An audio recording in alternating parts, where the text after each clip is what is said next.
दोस्तों, आज की वीडियो में सुनेंगे कार्तिक स्नान की कथा, जो कि कार्तिक मास में हर रोज अवश्य ही सुननी चाहिए। तभी हमें कार्तिक स्नान की पूर्ण फल की प्राप्ति होगी। कार्तिक मास में भगवान विष्णु धरती पर जल में वास करते हैं, इसलिए इस महीने में ब्रह्म मुहूर्त में स्नान करने का विशेष महत्व है। 29 अक्टूबर 2023 को कार्तिक मास प्रारंभ हो चुका है, जिसकी समाप्ति 27 नवंबर को होगी। कार्तिक मास में भगवान विष्णु और माता लक्ष्मी को प्रसन्न करने के लिए और उनकी कृपा प्राप्त करने के लिए आपको इस कथा का रोजाना ही पाठ करना चाहिए अथवा श्रवण करना चाहिए। कार्तिक मास की कथा।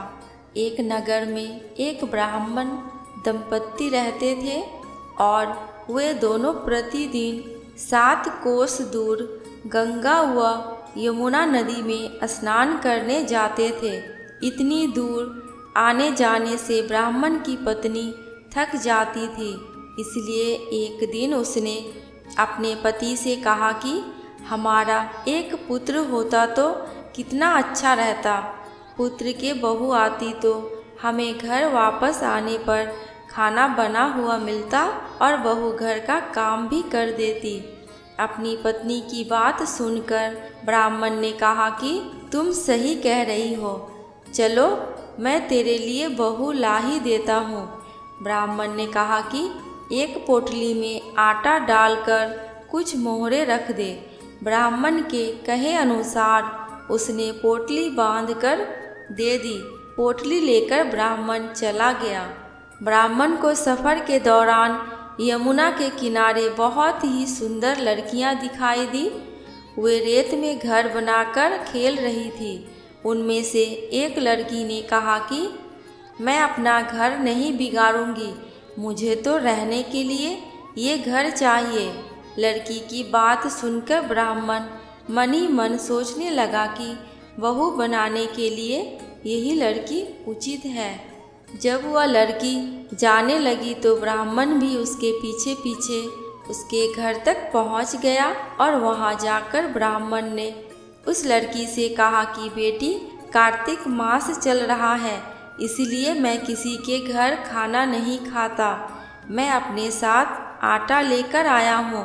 तुम अपनी माता से पूछो कि क्या वह मेरे लिए आटा छानकर 4 रोटी बना देगी। यदि वह मेरा आटा छानकर रोटी बनाएगी तो ही मैं रोटी खाऊंगा। लड़की ने जाकर अपनी माँ को ये सारी बात बताई। माँ ने कहा ठीक है, जाओ ब्राह्मण से कह दो कि वह अपना आटा दे दे, मैं रोटी बना दूंगी। जब वह आटा छानने लगी तो आटे में से मोहरे निकली और वह सोचने लगी कि जिसके आटे में इतने मोहरे हैं उसके घर में कितनी मोहरे होंगी। जब ब्राह्मण खाना खाने बैठा तो लड़की की माँ ने उस ब्राह्मण से पूछा, क्या आपका कोई लड़का है और क्या आप उस लड़के की सगाई करने जा रहे हैं। यह सुनकर ब्राह्मण ने कहा कि मेरा लड़का तो काशी में पढ़ने गया हुआ है, लेकिन यदि तुम कहो तो खांड कटोरे से विवाह करके तुम्हारी बेटी को अपने साथ ले जाऊं। लड़की की माँ ने कहा ठीक है। इस पर लड़की की माँ ने लड़की की खांड कटोरे से शादी करके उसे ब्राह्मण के साथ भेज दिया। ब्राह्मण ने घर आकर कहा, रामू की माँ दरवाज़ा खोलकर देख, मैं तेरे लिए बहू लेकर आया हूँ। ब्राह्मण की पत्नी भीतर से ही बोली, हमारे तो कोई बेटा नहीं है, तो बहू कहाँ से आए। दुनिया ताने मारती थी, अब आप भी मारने लगे। ब्राह्मण ने कहा, तू दरवाज़ा खोलकर तो देख। जब ब्राह्मण की पत्नी ने दरवाज़ा खोला तो देखा कि सामने बहू खड़ी है। उसने बहू का स्वागत किया और आदर सत्कार से अंदर ले गई। अब जब ब्राह्मण अपनी पत्नी के साथ नदी स्नान करने जाता तो पीछे से बहू घर का सारा काम करके और खाना बनाकर रखती थी। वह उनके कपड़े धोती और रात को हाथ पैर भी दबाती थी। इस तरह बहुत दिन बीत गए। ब्राह्मणी ने अपनी बहू से कहा कि बहू, कभी भी चूल्हे की आग मत बुझने देना और मटके का पानी खत्म मत होने देना। परंतु एक दिन चूल्हे की आग बुझ गई। यह देखकर बहू घबरा गई और भागी भागी अपनी पड़ोसन के पास गई और कहा कि मेरे चूल्हे की आग बुझ गई है, मुझे थोड़ी आग चाहिए। मेरे सास ससुर सुबह स्नान करने गए हुए हैं, वह थके हुए हैं, घर आएंगे, इसलिए मुझे उनके लिए खाना बनाना है। यह सुनकर पड़ोसन ने कहा कि तू तो बावली है, तुझे ये दोनों मिलकर पागल बना रहे हैं। इनके कोई पुत्र नहीं है और ये निसंतान है। बहू ने कहा, नहीं, ऐसा मत बोलो, इनका बेटा तो बनारस काशी में पढ़ने गया हुआ है। इस पर पड़ोसन ने कहा कि यह तुझे झूठ बोलकर लाए हैं, मेरी बात सच है, मान, इनके कोई बेटा नहीं है। अब बहू पड़ोसन की बातों में आ गई और कहने लगी कि अब आप ही बताओ मैं क्या करूं। पड़ोसन ने कहा कि करना क्या है, जब तुम्हारे सास ससुर आए तो जली हुई रोटियां बनाकर देना और बिना नमक की दाल बनाकर देना, खीर की करछी दाल में और दाल की करछी खीर में डाल देना। पड़ोसन ने उसे अच्छे से सिखा पढ़ा दिया और फिर जब उसके सास ससुर घर आए तो उसने ना तो उनका आदर सत्कार किया और ना ही उनके कपड़े धोए। जब उसने सास ससुर को खाना दिया तो सास बोली, बहू, आज ये रोटियां जली हुई क्यों हैं और दाल भी अच्छी नहीं है। तब बहू ने पलटकर कहा कि एक दिन ऐसा खाना खा लोगे तो कुछ बिगड़ नहीं जाएगा तुम्हारा। सास ससुर को खरी खोटी सुनाकर वह फिर से पड़ोसन के पास गई और बोला कि अब आगे क्या करना है। पड़ोसन ने कहा कि अब तुम सातों कोठों की चाबी मांग लेना। अगले दिन जब भी स्नान करने के लिए जाने लगे तो बहू अड़ गई कि मुझे सातों कोठों की चाबी चाहिए।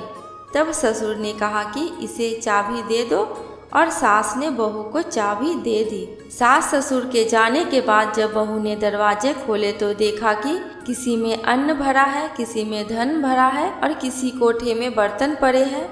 जब उसने सबसे ऊपर का 7वां कोठा खोला तो देखा कि शिव जी, पार्वती माता, गणेश जी, लक्ष्मी माता जी, पीपल पथवारी, कार्तिक के ठाकुर, राय दामोदर, तुलसी जी का बिरवा, गंगा यमुना और 33 कोटि देवी देवताएं विराजमान हैं। वहीं पर एक लड़का चंदन की चौकी पर बैठा माला जप रहा है। यह सब देखकर उसने लड़के से पूछा कि तुम कौन हो। तब लड़का बोला कि मैं तेरा पति हूँ, अभी दरवाज़ा बंद कर दे, जब मेरे माता पिता आएंगे तब दरवाज़ा खोलना। यह सब देखकर बहू बहुत खुश हुई और 16 श्रृंगार सुंदर वस्त्र पहनकर अपने सास ससुर का इंतजार करने लगी। उसने अपने सास ससुर के लिए अच्छे अच्छे पकवान बनाए। जब उसके सास ससुर घर पर आए तो उसने उनका आदर सत्कार किया और प्रेम पूर्वक खाना खिलाया और हाथ पैर दबाने लगी। पैर दबाते दबाते बहू ने कहा कि माँ, आप इतनी दूर गंगा यमुना स्नान करने के लिए जाती हो तो आप थक जाती हो, इसलिए आप घर पर ही स्नान क्यों नहीं करती हो। यह सुनकर सास कहने लगी कि बेटी, गंगा यमुना घर पर तो नहीं बहती। तब उसने कहा, हाँ माँ जी, बहती है, चलो मैं आपको दिखाती हूँ। जब बहू ने 7वां कोठा खोलकर दिखाया तो उसमें शिव जी, पार्वती जी, गणेश जी, लक्ष्मी जी, पीपल पथवारी, कार्तिक के ठाकुर, राय दामोदर, तुलसी जी का बिरवा, गंगा यमुना बह रही हैं और 33 कोटि देवी देवता विराजमान हैं। वहीं चौकी पर बैठा एक लड़का माला जप रहा है। माँ ने उसे देखकर कहा कि बेटा, तू कौन है। लड़का बोला, माँ, मैं तेरा बेटा हूँ। तब ब्राह्मणी ने पूछा कि तू कहाँ से आया है। लड़के ने जवाब दिया कि मुझे कार्तिकेय ने भेजा है। माँ ने कहा, बेटा, यह संसार कैसे मानेगा कि तू मेरा बेटा है। माँ कुछ विद्वान पंडितों से मदद मांगी।